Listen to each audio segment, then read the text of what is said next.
Good morning.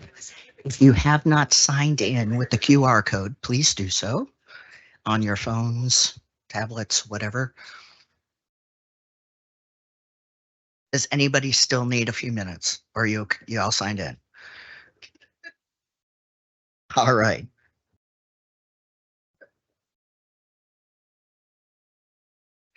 If you, other than our guests who will be speaking, if you are not a senator, would you move to the back 2 rows, please? It just helps with voting.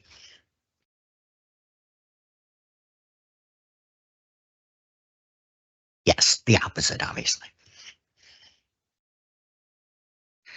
Calling the meeting to order. Are there any corrections or on the minutes? All right. Hearing no corrections, the minutes are approved. Mr. President, come on up and talk to us.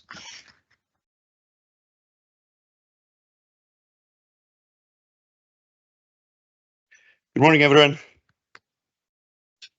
You know, it feels, as I was walking here, it felt strange. It's strange to come to a Senate meeting in the middle of the morning. And then the second part is strange to come into the Russell House and see no students at all. But then, of course, this is the time of the year. We are in June, and I really appreciate that you are here in person in June. I know that you don't have to be here, and I really, unless you're teaching summer courses, and I really appreciate your commitment and your presence being here.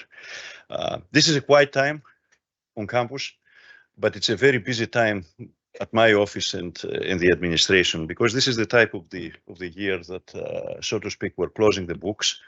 And I mean this not only from a financial standpoint, I mean also this from the academic standpoint, because that's the end of the academic year, and it is at the same time the end of the financial year in a few weeks.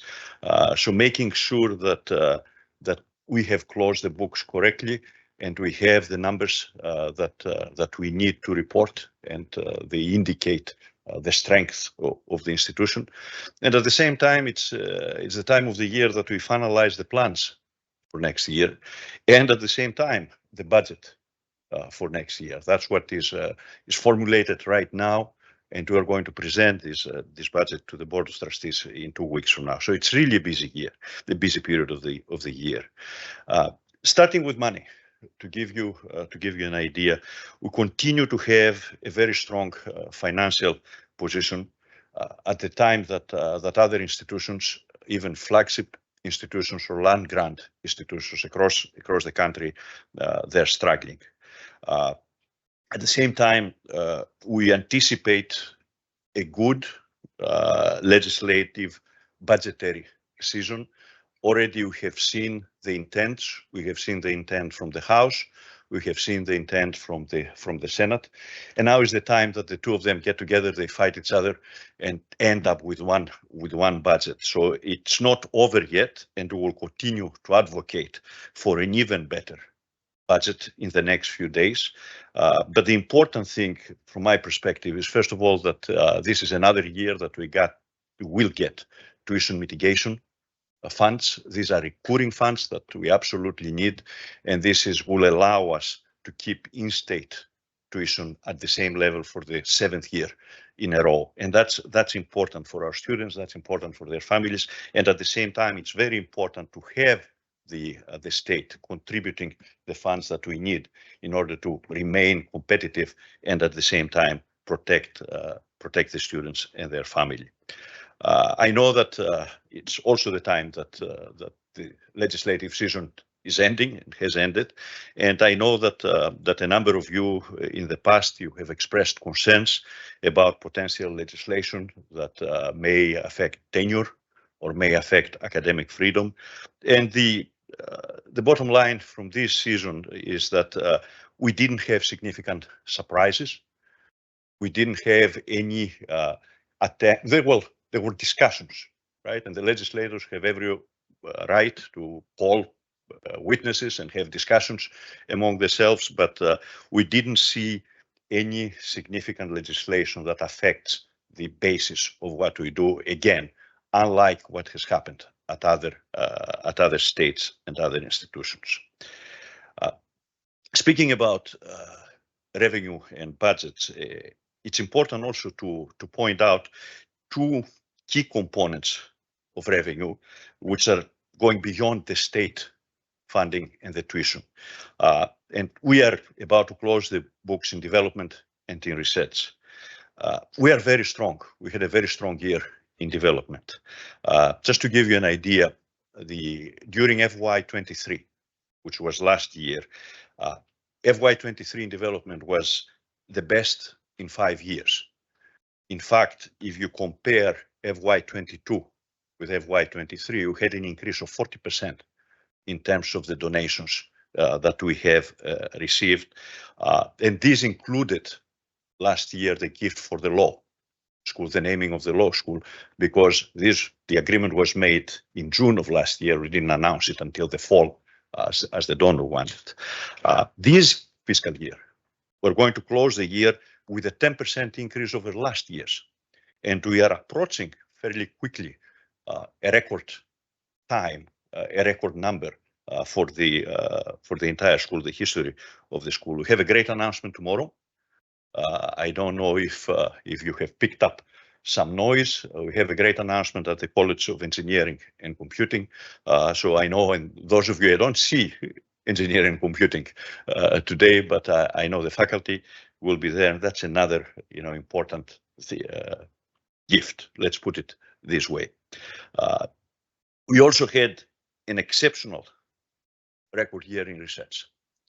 We will not know the numbers until the end of June because still we are in the fiscal year, but we know by now that we will have a record year and significant increases, both in awards that we received and in expenditures.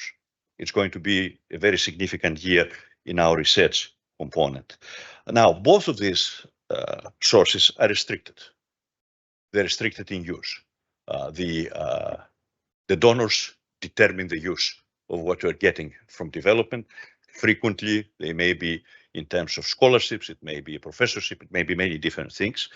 And at the same time, the research is restricted to the application that we put and what is done. So that doesn't affect necessarily the general budget and the funding that we have. But they're important components because they indicate two things. They give clear evidence for the trust that we have from our donors, because they will not put their money if they're not confident that the university or the unit or the students are doing well. And at the same time, it is a clear evidence for the confidence that the federal government, the state government, and the foundations have on the research of our faculty members. The fact that the numbers are increasing significantly in research is a vote of confidence on the work that our faculty members are doing in these areas. That's why I think these are key components and key indicators of the health of the university and the strength of the university. This is the time of the year also that we already have started preparing the class that is coming as the freshmen. I don't know if you have walked in the horseshoe early in the morning, you will see them, they're already here for orientation. It's been second week of orientation, if I am correct about it. Maybe, Scott, is it second week? It's second week of the orientation.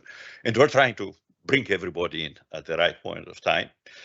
As we pointed out last year, after last year's class, the goal this year is to stay very close to last year's freshman class. And that's where we are. That's where we're going to be. Give or take 50 or 100 students. That's the difference. And it's very difficult actually to pinpoint exactly the number that we want. It has been a very strange year with everything that happened with FAFSA and all the mess that everybody felt across the country. We are still kind of scratching our heads to figure out if there is going to be more melt this summer. And I don't know if you know the term now, right? Nobody's melting. The numbers are melting a little bit because students, it's not uncommon these days to deposit to more than one schools. They view it as, hey, I'll spend an extra 50, 500, right? In order to have more time to decide if they're undecided. And especially with the changes in the deadline, we stuck with our deadline of May 1. a number of schools moved their deadline either to the middle of May or the good number of them on June 1st. So for a number of students, they didn't make a decision until last week. So that adds to the uncertainty that we have. But I'm very confident in the work that our admissions group is doing, Scott Verzeil and all of his office. They know more about the students than the students know about themselves, I think, in many cases. And again, our expectation is that give or take 50 to 100 students who will be very close to where we were last year. Having said that, we will have a record overall enrollment next year, because this coming class, which is similar to the size of last year's class, is going to replace the class of 2020. And the class of 2020 here was significantly lower in terms of numbers. So we will see an increase in the overall enrollment, which is one part is what is happening with the freshman class and who are they replacing. And that, by the way, is going to have an effect next year as well, because our students use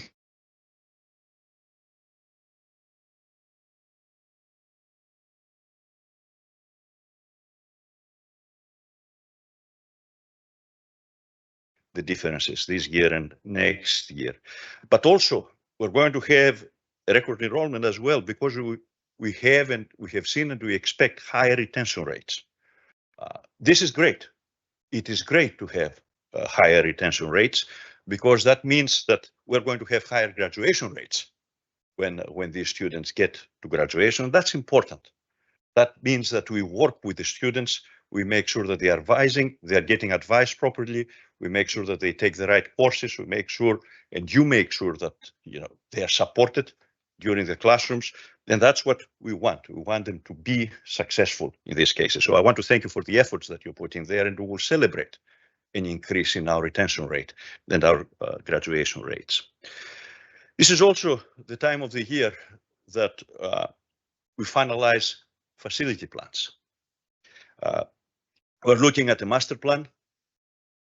We will finalize the master plan this summer, and I anticipate that in the August meeting of the Board of Trustees, which is going to be just 4 or 5 days when everybody shows back, we are going to have a final presentation of a master plan to the board, and we will ask the board to approve this master plan. Now, these master plans are long-term plans. It's an ambitious plan for the next 10 to 15 years, and I don't anticipate that everything will happen soon, right? So it has to be spread around, and the cost is significant, and so on. But it doesn't stop us. The fact that we will have the plan and will be presented, it doesn't stop us to start some of the things even now, which are included in the plan, and there is no objection to this. So I'm going to give you an idea of where we are in terms of infrastructure. So in addition to the health sciences, and I know a number of you are aware, you know that we're building a new medical school on Bull Street because the VA has told us that they are terminating the lease that we had with them for over 50 years. And that's a project that already is going on, and we're starting actually construction on this project this year. So in addition to this, we're also finishing already working on and expect to finish in less than a year the Science and Technology Center renewal. For those of you who have been here for a while, this is the old law school.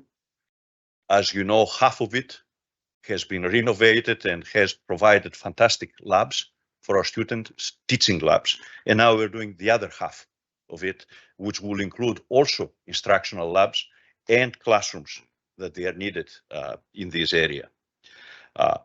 We will start the renovation of the Cooper Library.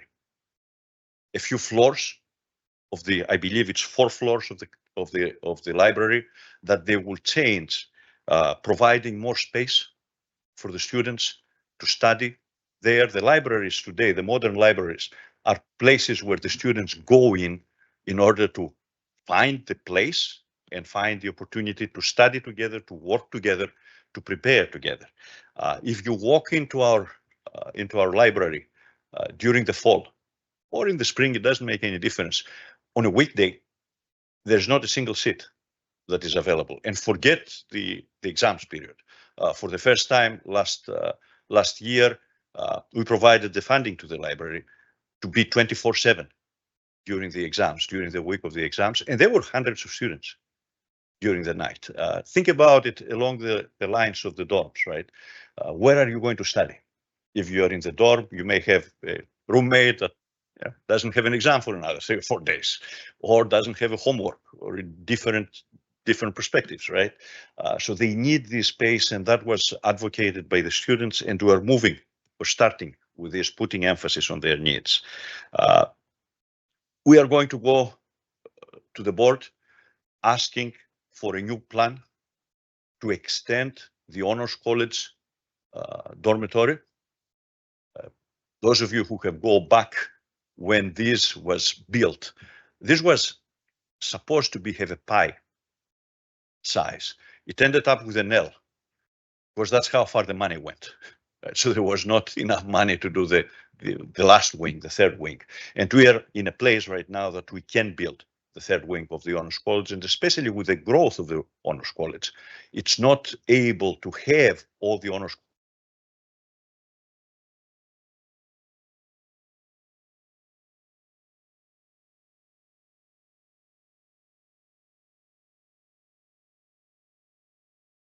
It's an interesting experience if you go through McBride. So that's the first step that we are taking in renovating now, extending and renovating some of the older dorms that we have, and this is going to be in front of the board. And at the same time, also we're going to put in front of the board in a couple of weeks a renovation of both teaching and research labs at Jones, 2 floors of Jones, and at the Cocker building, things that they are absolutely needed in these cases. So if you look at the combination, we're talking from classrooms, instructional labs, we're talking about student facilities, and we're talking about research labs as well. All of these are very carefully budgeted, and we have the resources in order to be able to do these projects. And the cost varies. I mean, the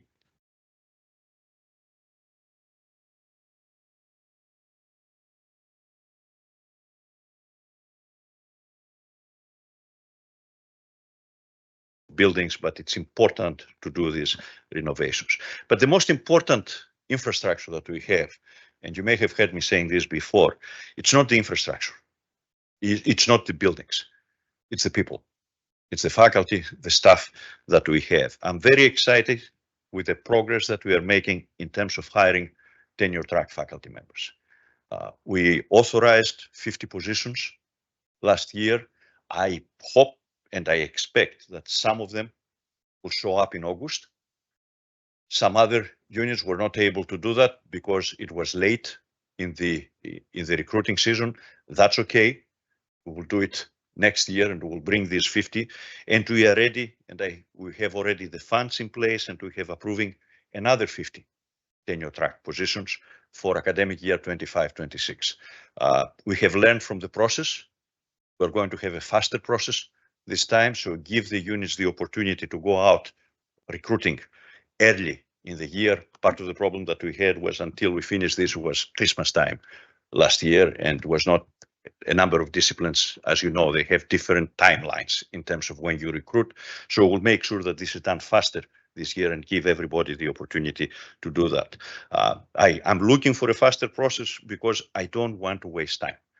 We need faculty members right now. We need tenure track faculty members. With all respect to our adjunct faculty members who are doing a fantastic job, there is a different type of commitment to tenure track faculty members when we bring them here, and their commitment from them to us as well. And it's an expectation of doing both teaching, research, and service as well. It's clear also, and I made it clear to the deans, and I made it clear to the provost, and I know the provost will be monitoring, that these are net new positions. I don't want to see these positions replacing people who retire. Right? The colleges have the money to replace this, and we will make sure that this is the case of people who are leaving. The money is there to replace them. this is coming on top of these replacements. They have to be a net new number of tenure track faculty members. I think that's all that I had in terms of a report. I will be happy to answer questions. Before we get there, I want to thank you all for what you do for the university and for our students. I wish and I hope that you have some time to recharge your batteries this summer. As much as the campus looks empty right now, they will be back, and it will be very, very soon. The biggest benefit that I see for myself and for all of our colleagues is working for a university keeps us young and keeps us challenged. The only problem is that the students look younger and younger every year, but that's a different issue. Thank you again, and I'll be happy to answer your questions.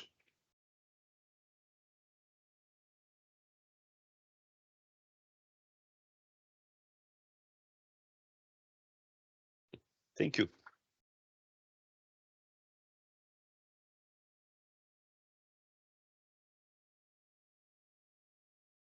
All right. Thank you, Mr. President. We have Dr. Mark Shook.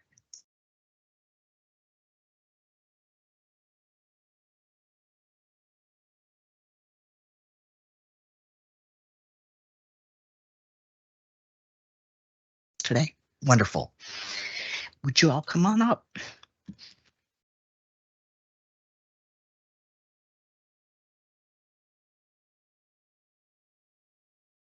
Good morning.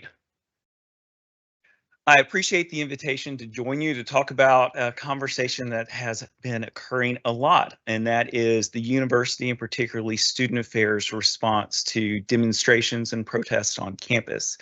Let me be clear of what I've been asked to talk about, and that is specifically how student affairs employees engage individuals that are attempting to protest or demonstrate on campus. So we're going to be talking about that practical application, not the educational component.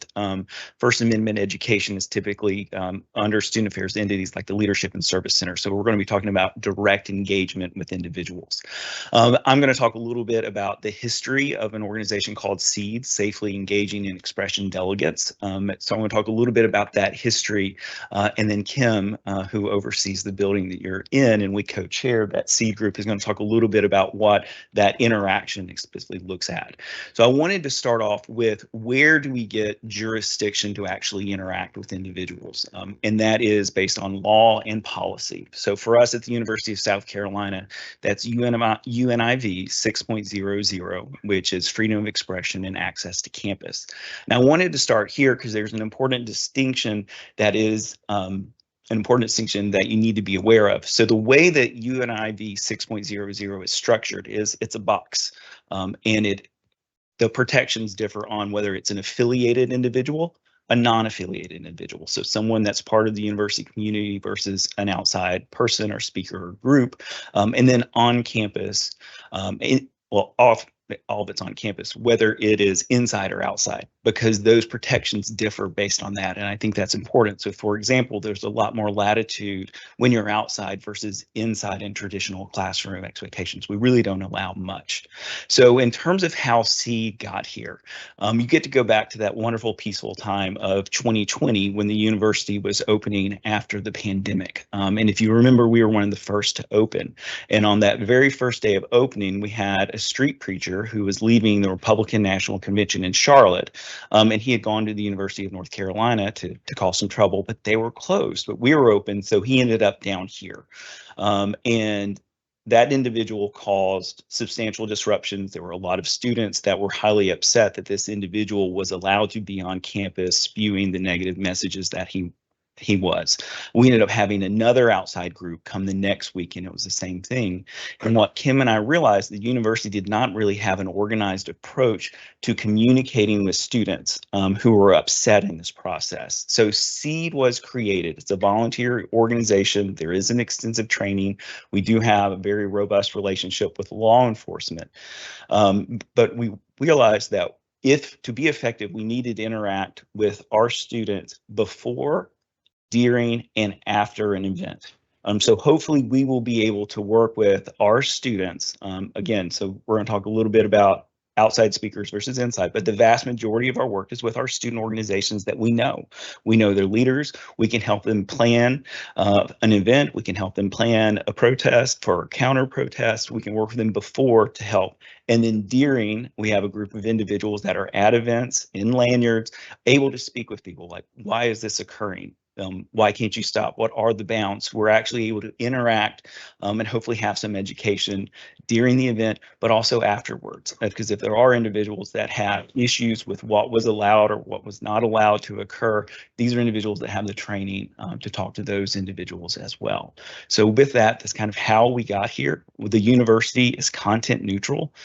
We understand the rules that pertain to what can and cannot be said, because there are limits to constitutionally protected speech, and we're there to help enforce those. The university prefers student affairs employees to be the ones interacting with our students and even our invited guests, rather than having direct police interaction, because while that exists and our police are there at events if they're needed to be there, we'd much prefer student affairs to have those educational conversations instead of having a direct police presence. So with that, I'm going to let Kim talk a little bit about what we actually do and how often we do it. So thank you so much. Good morning. I would like to share with you a bit more about the process and how we experience an expression event on campus. As Mark said, our goal is to be prepared on the front end. We spend a great deal of time with law enforcement and even with our student leaders paying attention to social media so we can be prepared for any organizing that happens. Our approach from UNIV is also to approach these activities as an event. While we try to register the activity on the front end, if an organization, an individual shows up on the day of and wishes to engage in their First Amendment right, we will confirm their use of space and create an environment for them to share that message regardless of what that is. But on the events, on the preparation side, that's where we in Student Affairs have the chance to engage our teaching of leadership and life skills, the process of event planning, who's coming, how are you promoting, how are you going to handle disruptors to the message that you're sharing? Have you thought through who those folks might be, because they too have the same rights that you do for their message to be heard, not to disrupt yours, but for them to engage in that same expression as well. These activities often happen in and around the student union, the Russell House, because that's where the most gathering group of students occurs. You may see some activity in front of the president's house. You might see some of it around Osborne Administration Building. And then if the group of disruptors have an agenda regarding a particular academic college or even around a person, you might see some activity around an academic building or a different location of campus. We do tend to know, though, that they like to stick around the student union because of the fluid engagement of students in and around the space. This past year in the fall, our seed group supported 10 different events, and in the spring we had 7. We did support 2 academic colleges with our presence during endowed lecture series programming. That the topic was a bit controversial, and we know that we have some students who have some strong reactions to some of the research agenda. So you'll find that while we don't support engagement in the classroom, that's your expertise area, we do try to support activity where we know student organizations will gather as well. So we're happy to be a part of that process with you. As Mark shared and as we shared, we try to do a good bit of planning on the front end. We engage with a variety of populations and publics. We try to even engage and prepare students that may have some challenge with the message being shared so that they can do what they need to do to take care of themselves. Since oftentimes, as we know, the nature of protest is already going to be difficult. That's the core of the word. While we don't necessarily believe there's tons of education that's happening during the process, it's kind of hard to learn when you're being shouted at or you're shouting back. There's where our approach on the front end and then the back end, we hope, engages students in that reflective thinking and how they are part of a larger community with whatever message or value they hold. How do they still own that, yet engage in it responsibly within the spirit of our Carolinian Creed, and also I would simply say just as our spirit as humans as well. So that's a bit of practical information that I can share. I know Mark and I are happy to answer any questions that you may have about what you see or hear, how we do our work, or how we can support you.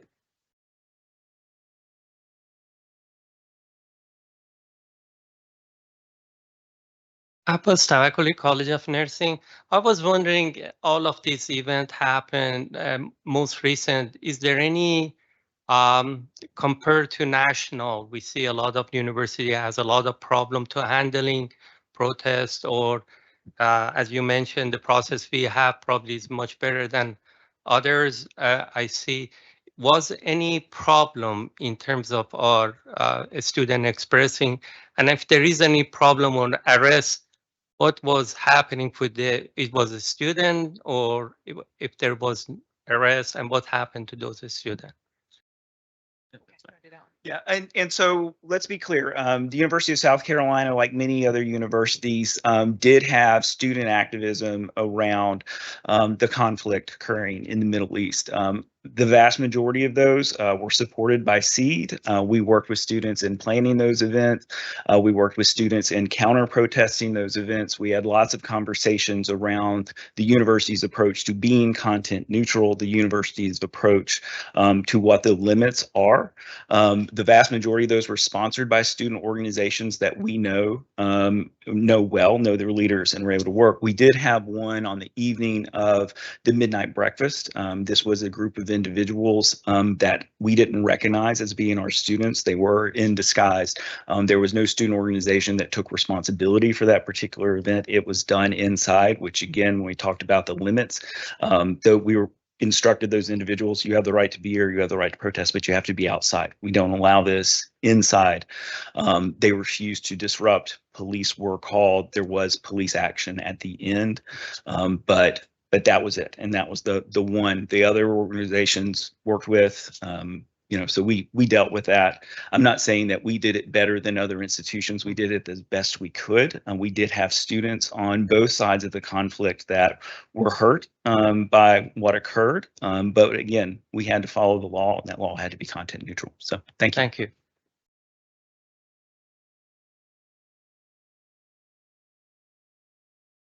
I'm Michael Weisenberg, University Libraries. I'm just looking for some clarification for non-affiliate groups. So, and I don't have a specific question, but I'm thinking about spaces like sidewalks and groups that are clearly not part of the university. They're not a student group, they're not a faculty group, it's not a department, but they're showing up with loudspeakers and performing. I mean, obviously the First Amendment's the First Amendment, but what is the, I guess, how porous is the university to these types of groups, and what role does your department have in working with them to make sure that they're following both the university's policies and respecting the civil liberties of the students and the faculty? Absolutely. And I think your question is important because I know there was a speaker that was invited by a student organization on campus who had a disruption at the library. So I can talk about that. So yes, you may be unaware, but a lot of our campus sidewalks are not university property. They're state property, which we don't have as much control over. Now, we do have great relationship with law enforcement.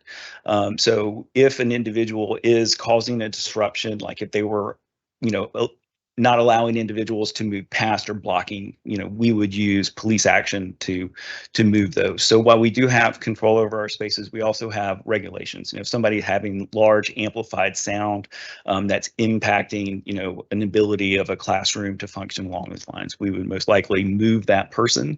And I know Kim has plenty of examples, particularly with our street preachers who like to come, of Russell House staff, being able, like, you can't be here, but you can come over here in an area. So without obfuscating their First Amendment rights, we also have the right to protect time, place, and manner.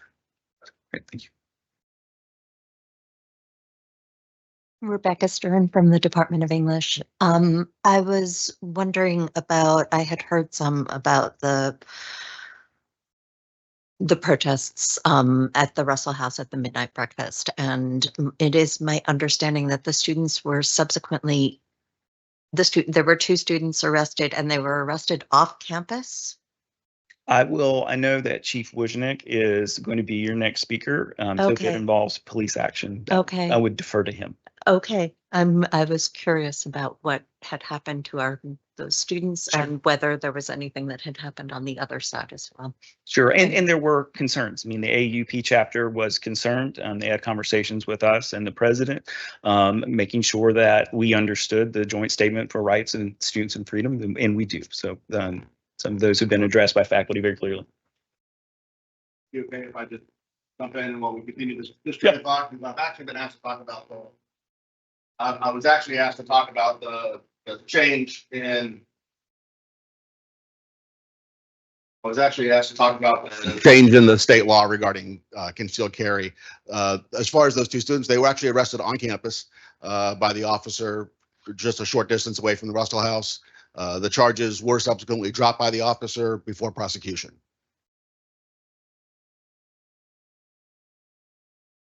All right, so Add a context Yes, to that. please. I just would love to add a context to that. I failed to do my whole presentation, but we wear a lanyard. We also have a process by which we work with individuals on or off, or affiliated or unaffiliated, and that we have trained staff that engage with individuals first.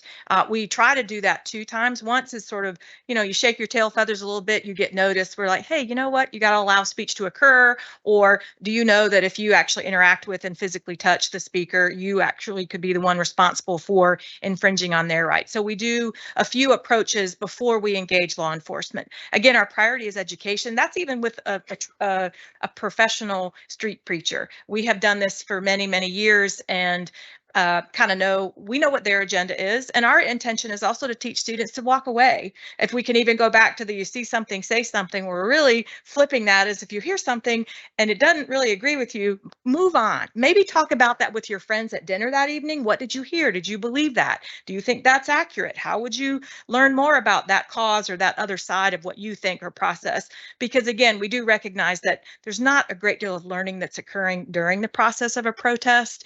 They can be volatile. They can be peaceful, but I wouldn't probably call that a protest. I think that would be more of humanity in action. And so we have built a model. And the gentleman from the first question regarding how do we compare, I don't know that we do it any better. I think what we do very well is we are in relationship with our students. We try to support, and we do support their engagement in the university community, regardless of what that is, certainly within the context of our policies and with our expectations for behavior. Yet we recognize that this is a time of learning and testing.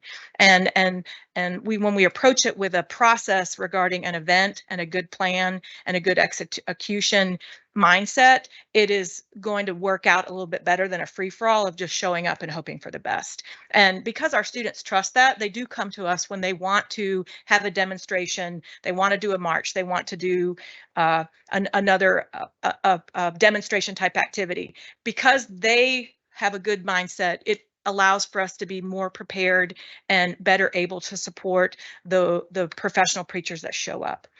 So I'd like to just add that as a context as well. And we'd love to invite you to the Russell House any day to participate in one with us at any time. Thing that I would like to add from my perspective, right? What we are doing well, and I think what we are trying to achieve from the very beginning, and I made it clear both to student affairs and to the police, our role and our target is to de-escalate, not escalate what is happening. And the role that student affairs plays in this is very important, because student affairs has a relationship with the students, make sure that the rules are known, where we're going. We did have an encampment effort, right? But we did have a policy, and it was a clear policy that you cannot stay. It's not one, if you read the national news in terms of higher education, one institution established a policy the night before the protest was taking. For us, that goes back years, right? And it was clear. We made it clear. You made it clear to them that this is our policy at sunset, and that particular day was 8:01 p.m. If you don't move by 8:01, you are in violation of policy, and we will have to remove you, and you may face consequences. And the students actually followed. Half an hour, I think at 7:30, said, okay, we're packing up and we're going, because we understand that. That's the relationship that student affairs has with the students. And that's the important part. Once that the police comes in, whether it's the university police or if we need, the city police, things change. And we want to make sure that we don't reach this point until we have exhausted every opportunity that we had through student affairs. That's what we are doing now. If you have a significantly bigger number, if you have people that they are not affiliated with the university, at some point you lose control, right? But so far, so good with what we have seen. That's the bottom line for me. And so we thank you for your time. This is a topic that we would always appreciate education on the front end. I think it's important for faculty to understand that the university does have an organized manner in which to work with our students in an educational process. But if you would like us to come speak to your faculty or have further conversations, let us know, because the more conversations we can have before an event rather than after when it's chaotic is great. So thank you again for your time. Best wishes for the rest of your meeting.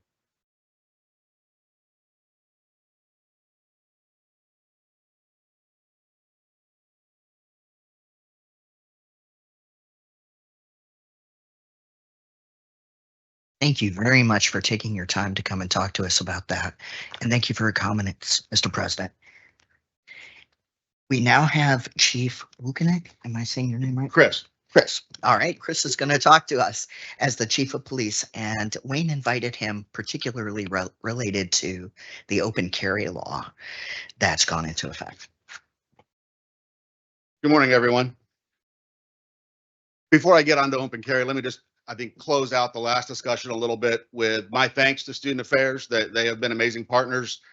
They've also been very open to collaborating with law enforcement on the front end of problems. There's an expression within our industry of public safety that you better have a relationship with the other folks before the crisis, because during the crisis is not the time. And so I just can't emphasize enough how important it is that we've got a student affairs organization that has been collaborative with us for years. I also want to point out and brag a little bit before I get on to the real business. We were recently honored by our Student Government Association as the partner of their first ever Partner of the Year award. So I think that can speak a little bit towards the attitude and the approach that our department holistically has towards collaboration, not only with student affairs, but also with our student and student leadership. So part of what makes our university different, I think, when we look at nationally, how are we doing and what are we doing? I'm particularly proud of the collaborative, sincerely collaborative, and multi-pronged engagement with our community on both the front end, but also during and after. So I just want to thank my colleagues for that. I was actually asked about the new change to concealed carry, constitutional carry law that was passed. And in particular, why weren't we communicating about it? Well, part of why we weren't communicating about it, quite simply, is because the law really didn't change for us much. The important characteristic of a firearm in a campus facility has been against the law, and it is still against the law. Now, there are obviously exceptions, police officers, and the law has some very minor, nuanced, other little exceptions carved out, but none of those have changed. The status of who can have a gun on campus is the same in our facilities. The change is a minor one, and that is they can be in a vehicle.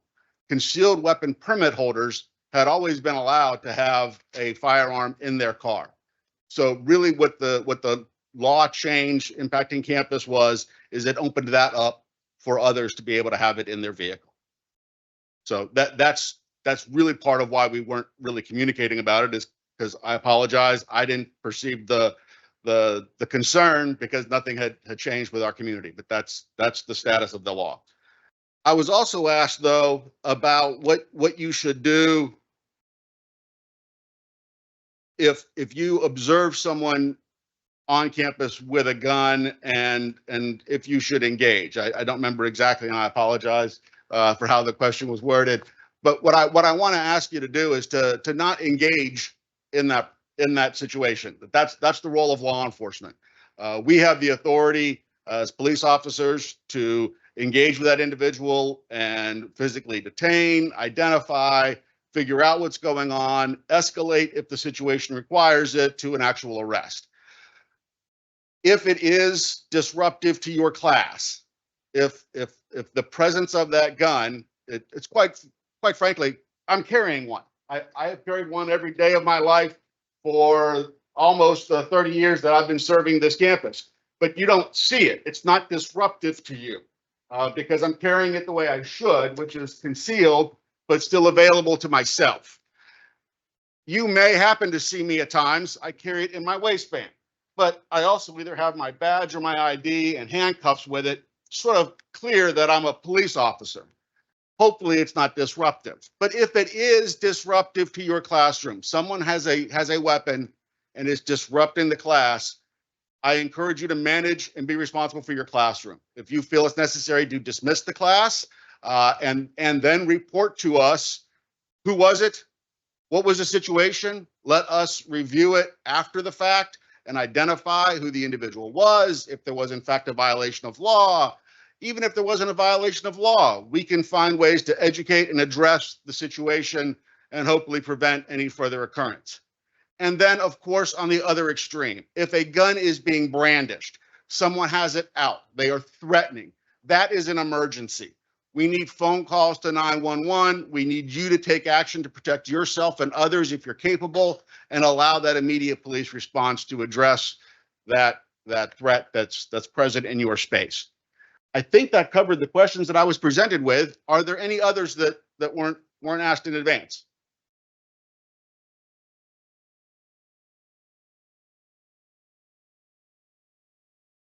Hey again.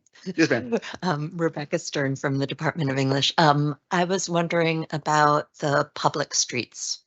So for example, Green Street, and right in front of Russell House, is that protected or is that not protected? That is public space. And so really that hasn't changed. The people have been allowed to have guns in that public space, in that public property.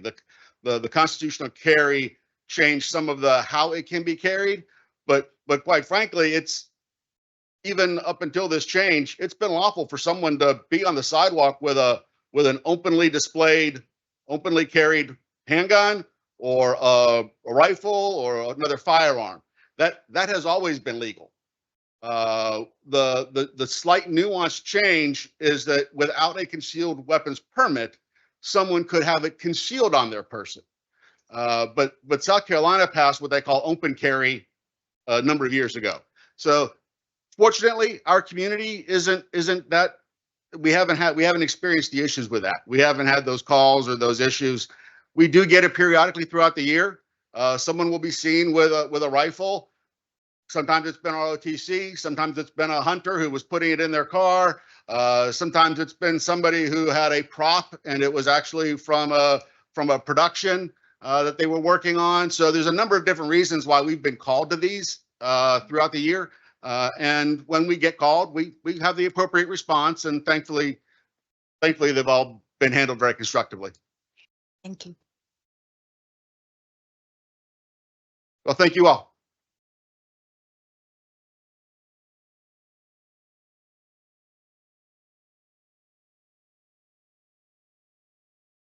Thank you, everybody. And I was totally lax in switching out the slides.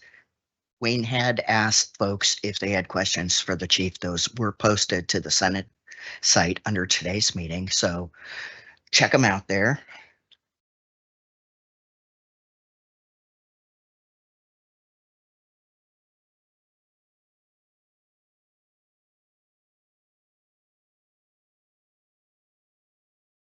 And I'd like to call up curriculum and courses.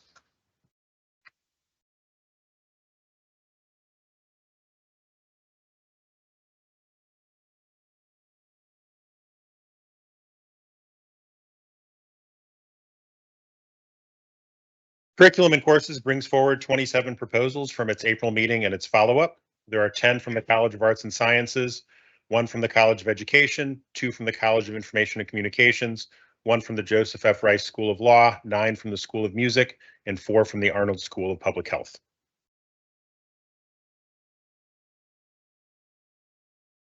Question.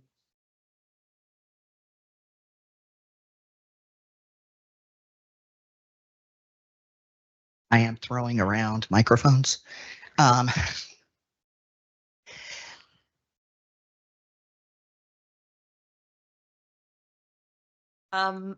I have a question about Journalism 210, which seems to be a redundant class that we have already offered in various instances in media arts.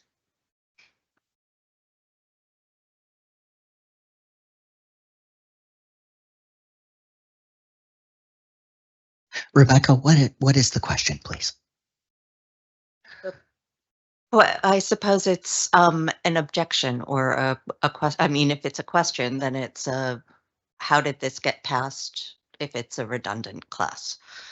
And it's more just like, I'm voting against that one. I think no concerns were brought up by literally anyone anywhere about the course getting to this point. And so no one Okay. involved at any point did that. And I'm raising it. okay, It's redundant course.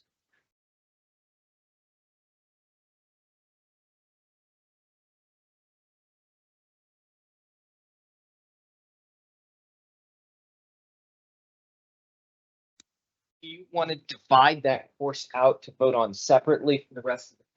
Sure. We need to make a Like me motion too. for division of the question and we need a second. I would like to move to pull journalism 210 from the packet of approvals for CNC for this meeting. All right, we have a motion and a second. All in favor of dividing the packet? All against? Okay, it passes. And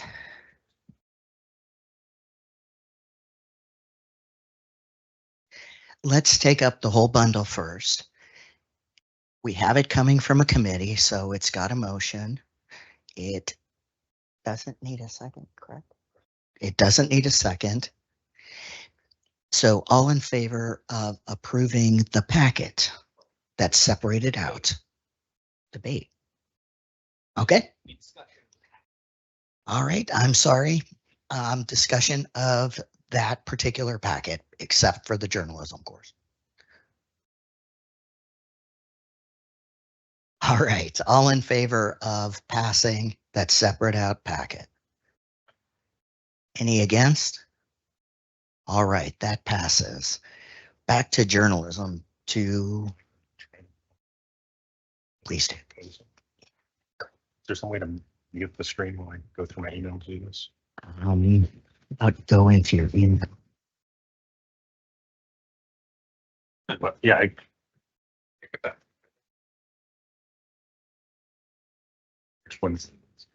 Which one goes to? I need to go through my email to get to the apps. I need to get the apps to pull it up. So I can, They can't be registered. There you go. well, I just didn't know if there's a way not to have it up projected. Well, I go through all my emails. Okay, thank you. Sorry.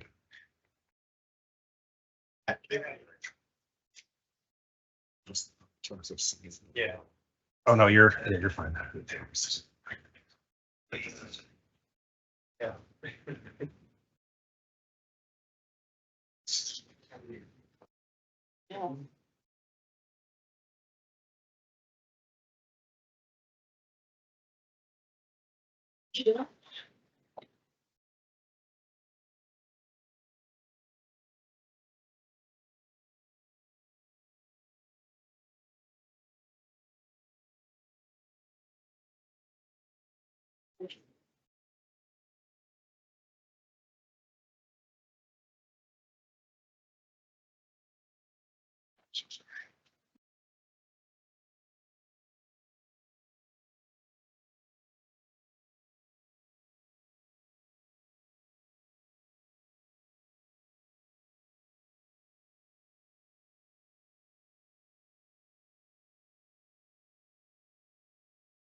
Almost there. I apologize.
And this was journalism.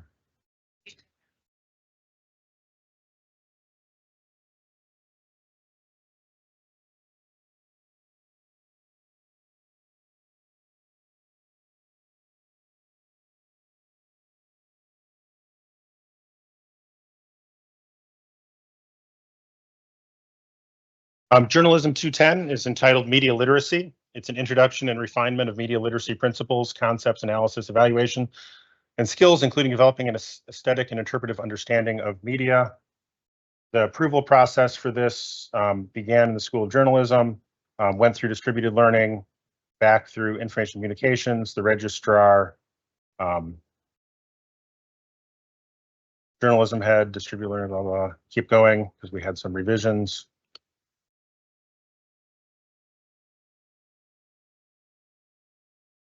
We worked through all of that. There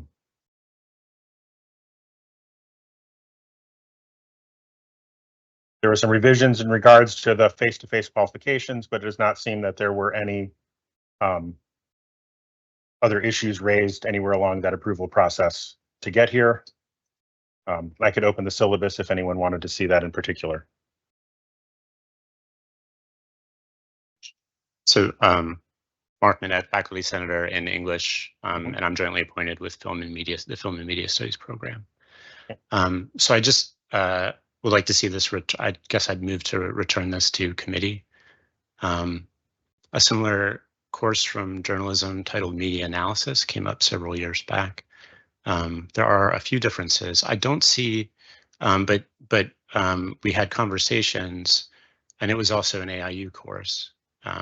Aesthetic interpretation and understanding. We saw it as redundant with two courses, Film and Media Studies 240, which is Film and Media Analysis, which is an AIU course, and MART 110, Media Arts 110, which is a similar course taught by Film and Media Studies professors targeted at media arts students with some differences. So we have two courses on the record that deal with aesthetic and interpretive understanding of moving image media, which this class seems to tend to.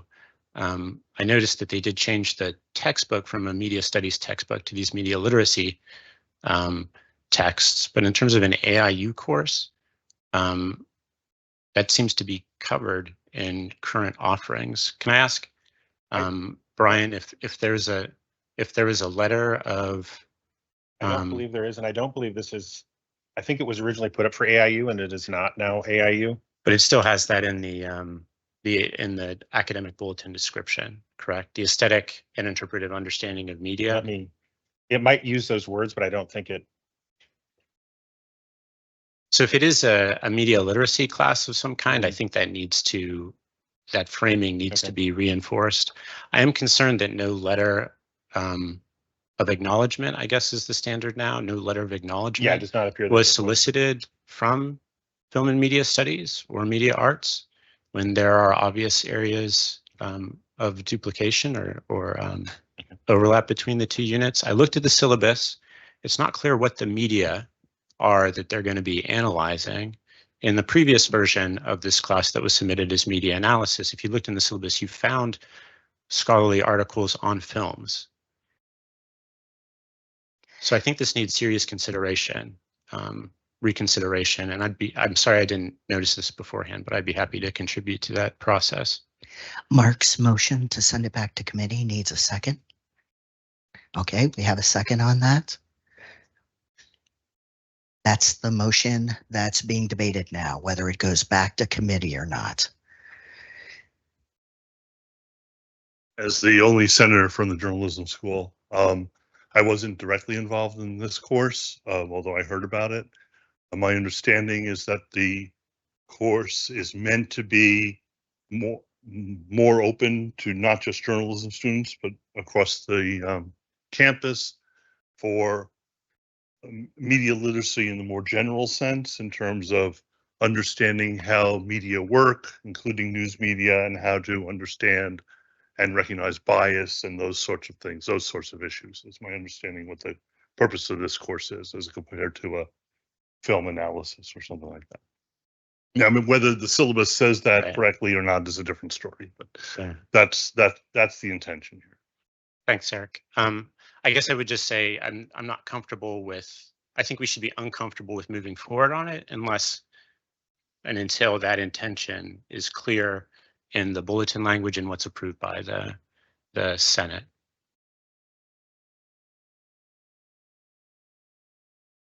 Any further discussion before we vote on whether to send this back to committee or not? All right, all in favor of sending this particular course back to committee? All against that? All right, it goes back to committee. Thank you very much for your work on. In relation to that, one of the things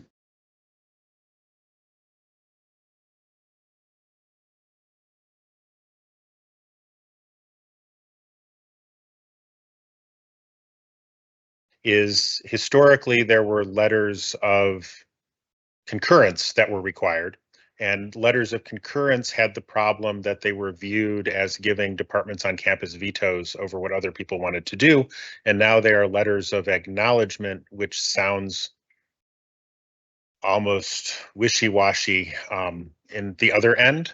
And so one of the things Curriculum and Courses is working on with the APLs and Trina over in the provost office are ways to encourage everyone on campus to be expansive in who they ask for things for, and also to encourage all departments on campus to proactively be looking at the app system so that they can catch things as they go. And I think there's a line somewhere between no one doing anything and everyone just doing duplicative stuff everywhere. And I know we've had several proposals this year. That one department in particular has come back time after time whenever a certain word came up in their proposals.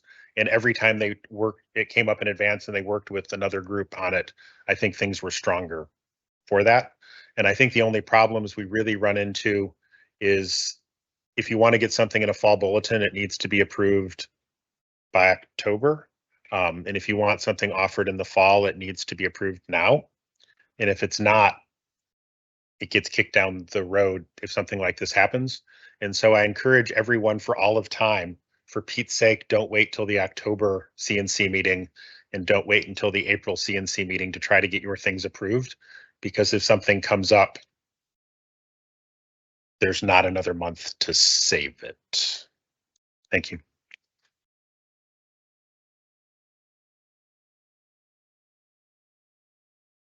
Thank you very much. Mark, will you come on up and talk about InDev?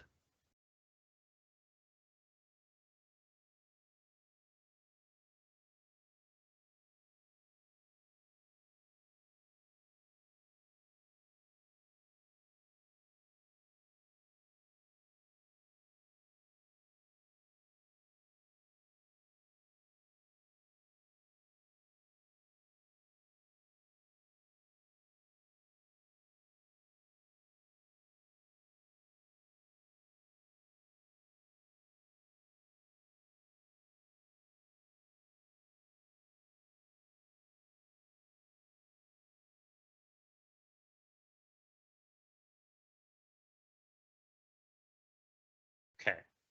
Everybody, Mark Minette, faculty senator in English, but I'm also the departing chair of the Committee on Instructional Development. You may have seen in your inbox an email from the provost that announced the acquisition of a new course survey tool, Explorance Blue, and then also talked about some standardized questions that Faculty Senate had developed. So we thought it was wise for someone, and it turned out to be me, to provide a presentation to let you know about where we stand on those things and the work that the Committee on Instructional Development has been doing in relation to student assessment of teaching this semester. So if you'll humor me, we'll get through this. Sorry for the addition to the agenda. So just kind of a recap on what we've been doing this year in the Committee on Instructional Development. In the fall of 2023, we were asked by the Office of the Provost to develop recommendations for increasing course survey response rates. There were several faculty and student focus groups that we provided some guidance on and participated in, and we delivered those recommendations to the Office of the Provost, and they distributed them at the end of the fall semester. Hopefully you saw those. My understanding is there was an increase in student response rates. We also submitted in December the teaching assessment report, which if you haven't had a chance to look at, I encourage you and your unit to do so. And if you'd like a presentation from InDev on that, we're willing to give them. It provides a summary of, in terms of student assessment, it provides a summary of the consensus understanding of issues around conventional student evaluations of teaching, or SETs, in relation to their lack of measurement of teaching effectiveness, their bias, their proneness to statistical misinterpretation. We also provided a summary of recommendations for best practices around the assessment of teaching holistically, but including student assessment of teaching. And then we were asked by the Office of the Provost as well, and this gets us to the Explorance Blue question, to sit in on a couple of briefings from providers of course survey software tools, Qualtrics and Explorance Blue, and develop feedback for the Office of the Provost from the faculty perspective to inform their decision-making as they went forward. So we submitted that at the end of the fall semester.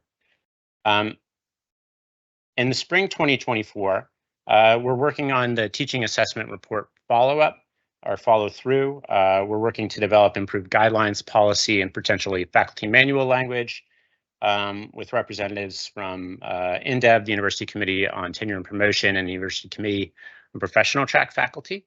That's in progress.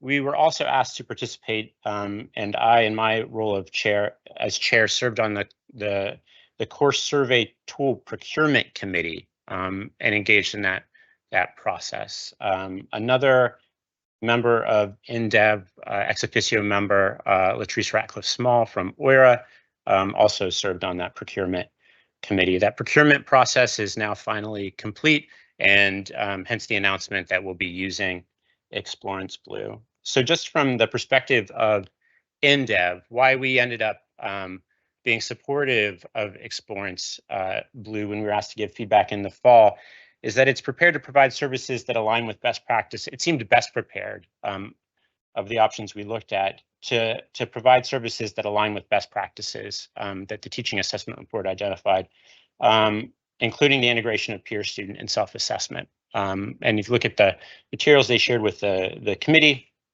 they're thinking actively about holistic assessment. It allows for a high degree of customizability in terms of question development and deployment, as well as how those results are displayed, disseminated, what kind of metrics are used according to the relevance to and needs of instructors, programs, colleges, et cetera. And I know in the email from the Office of the Provost, when they mentioned the standardized questions, that departments will have the opportunity to append supplementary questions for additional insights, and that is a function that Explorance Blue allows, that kind of tailoring. Has a compelling set of tools to increase response rates for students, allow for instructors in the university to survey students multiple times per semester. That multiple times may be more complicated given the contract, but I know the Office of the Provost is working on ways to enable that easily for faculty, because that's a recommended best practice. And then they just seem very engaged in this question of teaching assessment. They're looking at the research, they're thinking about innovations, they have collaborative faculty groups and conferences and seminars. So they offer these resources that we may use to develop our ability to assess teaching, both formatively, that is the developmental cycle of the faculty, and potentially summatively, so for tenure and promotion, reappointment decisions, merit-based decisions. Okay, so also in the spring of 2024, we were asked to develop new university-wide course survey questions. We were told ideally 5. The Office of the Provost requested this, that measure teaching effectiveness rather than popularity. So that signal we viewed as a good one, but it's very difficult given the findings of the teaching assessment report to identify questions that are actually going to be kind of direct measures of teaching effectiveness. We reviewed some of the emergent models out there. People have changed their approach away from conventional student evaluations of teaching. And in April 2024, we provided the Office of the Provost with draft recommendations for feedback. That was kind of at the end of the semester. We provided 2 alternatives. The links are here. This has recently been added to the Faculty Senate website under today's agenda as a PDF and a PowerPoint, so you can click through. 2 alternatives, one based on the University of Oregon's teaching elements-based end-of-course survey, and another derived from Colorado State University's teaching effectiveness framework. And we also delivered recommended policies on the use of student feedback surveys. We didn't just want to deliver something that was like, use these questions and all the problems are solved. How they're deployed, how they are interpreted is important. And we wanted to follow up on the findings of the teaching assessment report and provide those recommendations as well. We did not get 5 questions, as you might expect from a group of faculty. So this is just a slide. Again, this is for your reference. It's in what you'll be able to find online. Colorado State's teaching effectiveness framework, which they developed as a way to really around formative teaching development, ways to think about what teaching effectiveness meant.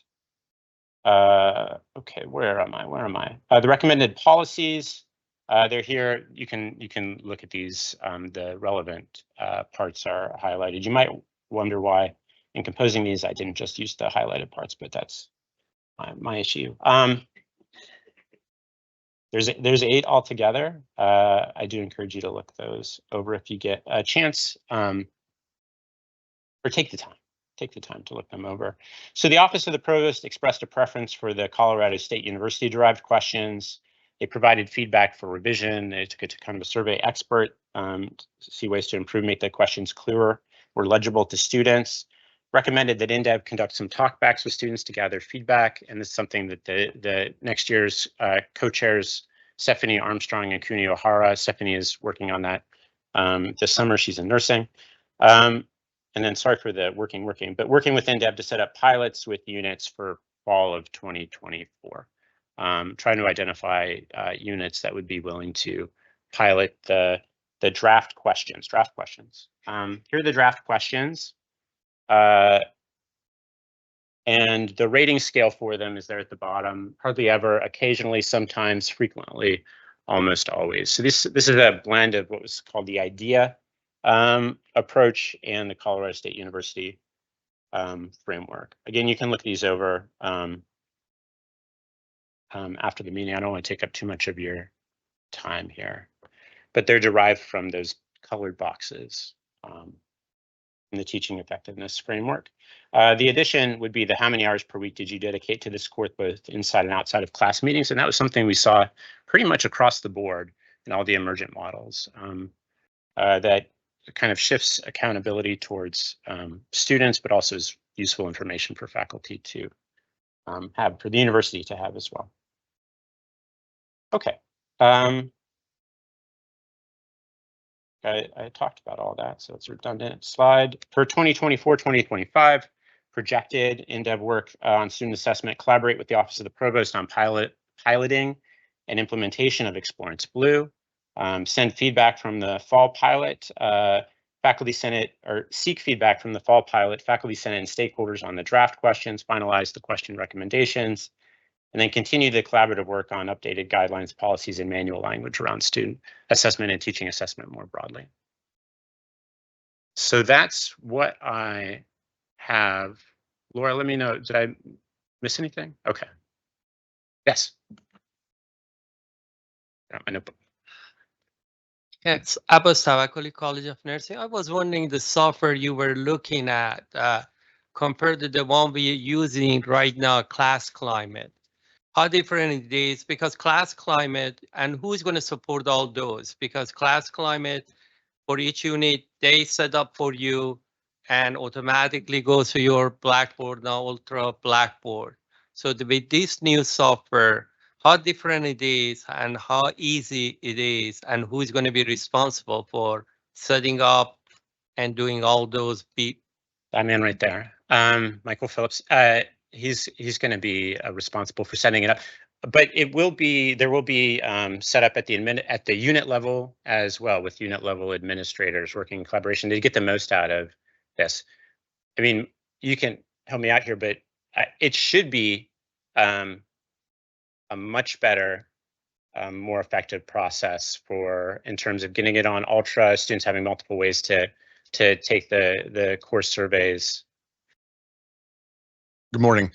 Michael Phillip with Division of IT Enterprise Apps. Currently, Class Climate does sit in my portfolio of applications. I have about 150 applications that I see across the campus as well as the entire system. Class Climate, one thing that you may not know, is coming to the end of life as we currently have it.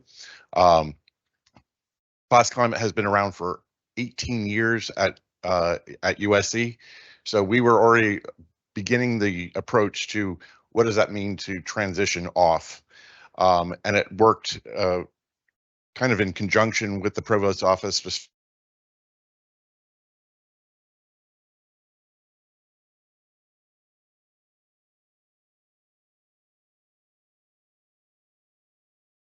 a three-phase approach to make sure everything goes smoothly. We had the meet and greet meeting with Explorance yesterday to talk about what that really looks like in terms of system administrators, power users, and making sure that we have the terminology correct for a smooth transition. It's also one of the reasons why we would like a smaller pilot group, especially for the fall of 2024, knowing that there are the changes in questions and the transition across. So I've provided the Provost's office with the current administrators in Class Climate. We're waiting for the communication to kind of go from the deans to faculty senate, as well as to the administrators. That communication will be going out here shortly. In terms of administration and how it's going to look, that's what we've procured professional services to align from Explorance Blue to make sure that they understand how we do business today and kind of continue that, so there is not a radical change in how we deliver. With any software change, there's always some changes in that, and we're going to try to monitor that and communicate that as we go.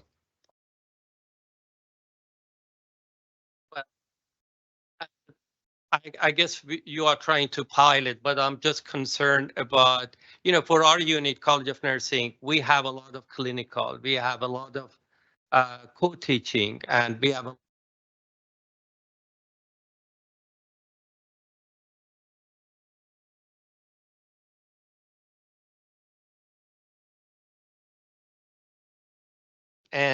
but we wanted something similar to that. We able to transition easily to get all of our courses or all of clinical set up the way we want. The questionnaire is okay, but some of those questions also I had question, because when you're teaching online, some of them irrelevant to that question, meeting outside of classroom, those kind of things. So how many hours per week did you course both inside and outside of the classroom meeting? So those are probably some of them. That question I think doesn't relate with online program, which our graduate program is completely online. Yeah. Alex Reynolds with psychology. I actually have a suggestion for that. We recently went through and added not applicable to an option for every one of our questions, just because there are some things that just don't apply. We don't want an instructor to get a hit on, a low rating on something that is out of their hands or not part of their course design. But my question is actually even more specific. Class Climate is the bane of my existence. If anybody's ever been in it, and if you don't agree, please tell me your secret, because I just can't with that. I do not look forward to every half semester, every 400 summer semesters having to release course evaluations. Is there a plan to have the administrators releasing the evaluations remain in the departments and units, or is it is that not going to change? We're working with Explorance. Like I said, the first meeting was yesterday. That was just the meet and greet of the the teams on both sides. We're trying to keep it as close to what we have today. Obviously, with any new system, there are changes, and we're trying to identify those. They delivered their kind of kickoff package yesterday to Dr. Anderson, myself. We're going through that, reading through. There's some back and forth. One of the changes, technology-wise, this will be a SaaS solution, software as a service as opposed to on-prem. So little changes like that in terms of technology, but that's also what we're seeing a lot more of from all the technology across campus. Going back to it, and we're trying to stay with the departmental control as much as possible. And that's what I'm working on. As soon as I get out of here, I have to read the documentation and then ask some very pointed questions back to Explorence. Thank you. Apples Tawakkoli College of Nursing. I just want to make sure each unit be able to export the data in some form, Excel or SPSS or whatever software. So we want to make sure, because we had that in Class Climate or other thing, because each unit may have different report they generate, not just the report generated by software. And that's we do in College of Nursing. We get the data, whole data, and get like 7-8 reports for our CCNE and other things we use it. So just want to make sure when you reviewing those, and probably they can do that. They added that as part of, we can export the data for the whole unit. In terms of reporting, I will say Explorence Blue had a lot more reporting capability than any of the other systems that we did review. Even last year, we were just having basic demonstrations from a number of vendors. Then we went into the RFP process, which once you start an RFP process, you can't have communications with the individual vendors specifically until they're either deemed as one of the finalists who then come on and promote it. But I think the team, I was not a voting member on the RFP team. I was there for technical expertise. That it was one of the strongest tools in terms of reporting both online and also exporting it, and the various ways to export it as well. And I think across the board, it will be a lot more user-friendly to the administrators to extract that data from the system than even today in Class Climate. Yeah, we also talked about the team teaching, what to do with team taught courses. The capacity to handle that was something that came up repeatedly in the sessions and in the procurement process, and it seems like it's well equipped. That was one factor that we considered, and it seemed like a plus for Explorence Blue, the way it handled that. Alex Carrico, School of Music. I was also on the InDev committee, and I wanted to speak to question 7 and then lump it in with another question. We struggled to try and find a way to communicate how much time students are spending on the class, whether it's online or in person. So meetings is supposed to be like broadly constructed, not in-person physical meetings necessarily. Clearly, that's something that is not clear to everyone. And so, Mark, I was going to ask, I saw on the schedule that we're looking at student talkbacks to solicit feedback from them. Is there also a plan to get feedback from faculty, and how is that going to be rolled out? Yeah, that's up to you next year, Alex. I think there's definitely for InDev, we want to get more feedback from the Faculty Senate, from faculty members.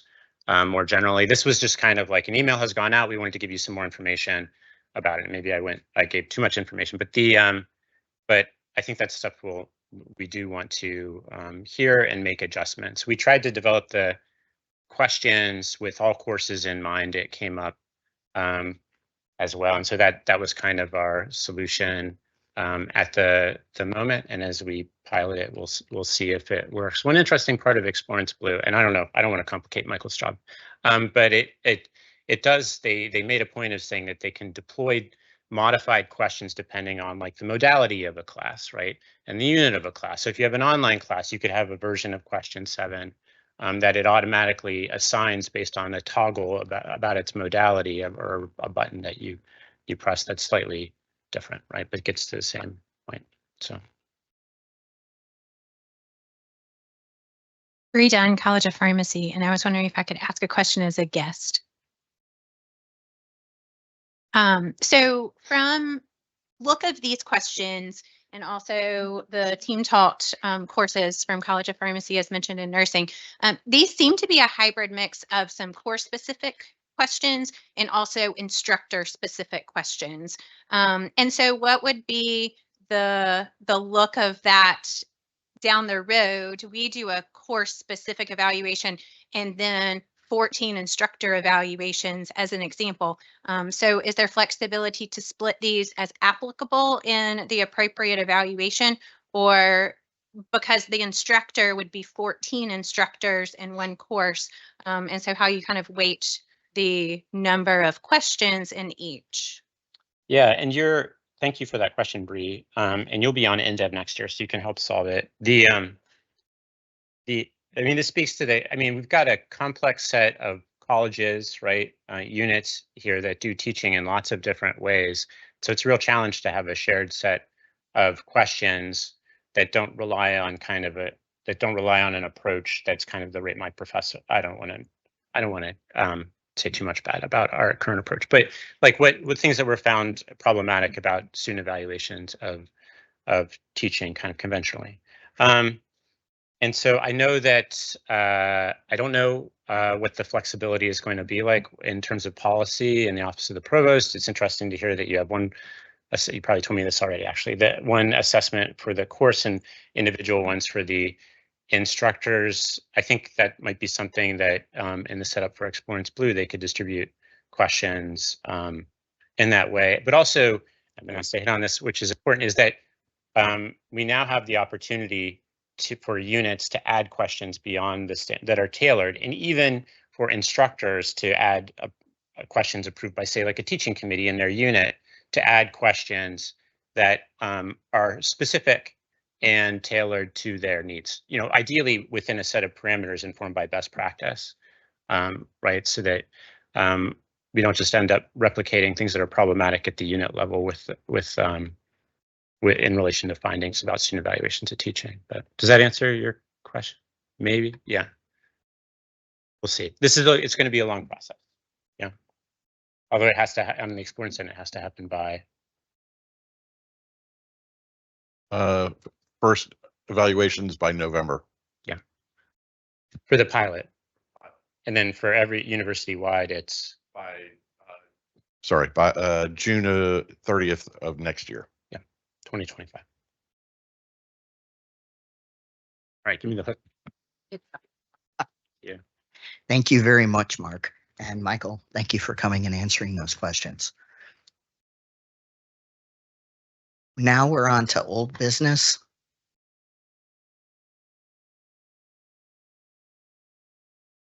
All right. I didn't have any either. In our new business, we're looking at a slate of nominees to fulfill committee vacancies. After the last time you voted on all this, a couple of people withdrew their names. So we got to vote on some new folks.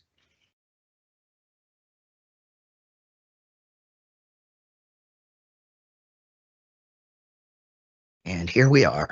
Oh, why isn't that showing? Because he's in PowerPoint mode.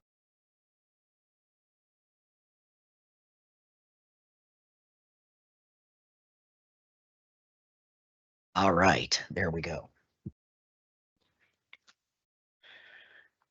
All in favor of electing these folks to fill these vacancies?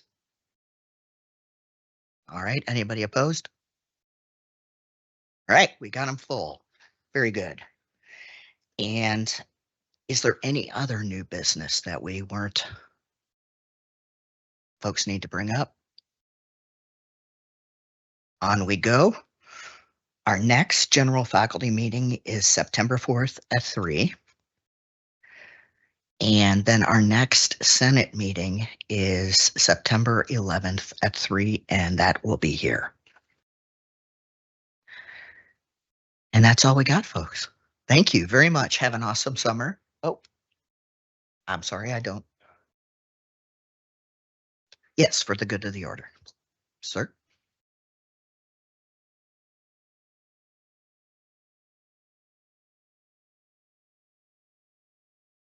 Aaron Glenn, School of Law. Just a very quick early announcement for everyone. The 2024 My Carolina Health and Wellness Expo, which is formerly the Benefits Fair, is scheduled for Tuesday, September 24th, 8 a.m. to 2 p.m. here at the Russell House. Again, it's a very early announcement, and I'll have a follow-up announcement coming up at our meeting in September, but then we will be just a couple of weeks away. So thank you, everyone, and please save that date on your calendar. Thank you. All right, then. We stand adjourned. Have an awesome summer.